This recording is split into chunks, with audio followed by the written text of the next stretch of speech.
Hi again. So I finished my project, and I know I said that you're supposed to wait 24 hours to let it dry, but I also said patience does not run in my family, and I was not kidding. So I kind of cheated, and I've done this with a couple of my other projects that I just put it in the oven for maybe 15 minutes on the just straight on the rack, picture side up or whatever, and about 200 or less, or maybe if I was done cooking and it was still just warm a little bit, you know, just to kind of heat set it a little bit. 15 minutes is what I did before, and it's never hurt my project in any way. So I tried it on this one, and to show again, this is the original, and you can see all the little pieces I kind of missed, or that just came, I didn't miss them, they just started to come up on their own.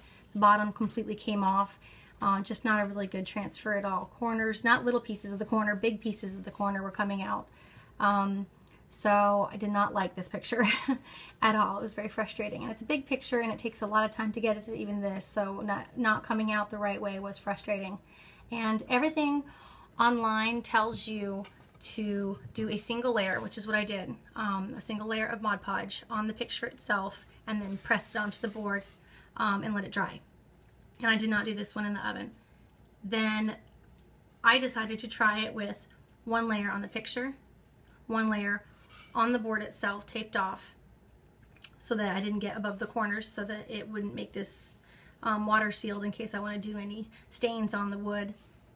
And then I let that dry, which is about 20 minutes.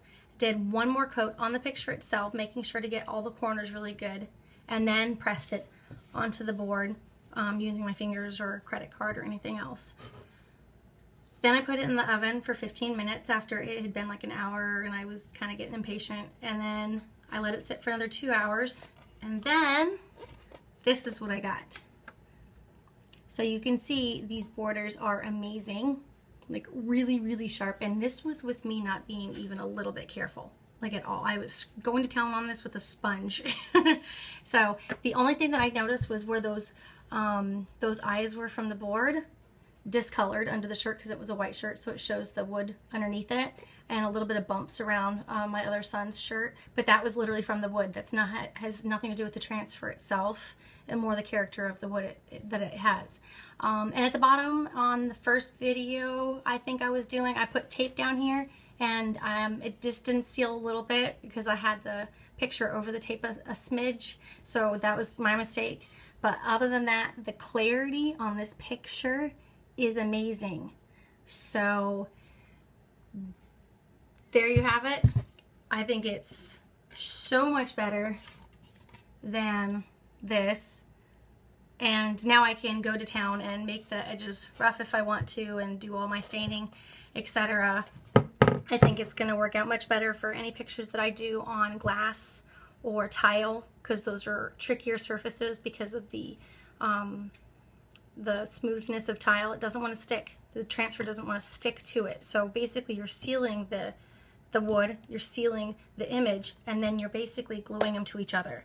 And I think that's what made it work. And everything that was on the internet said not to. It said do not put too thick of a coat on it.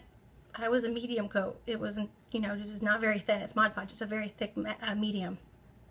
And then I put it on both, and I let it dry. And then I only put that third layer on the picture just so I knew it would adhere back to the board again. So it worked for me. Hopefully it'll work for everybody else, but I just know that it takes a lot of effort to get it looking this nice and being consistent. So I hope it'll help anybody else who's having issues with their image transferring over to any of their materials. Have a good day.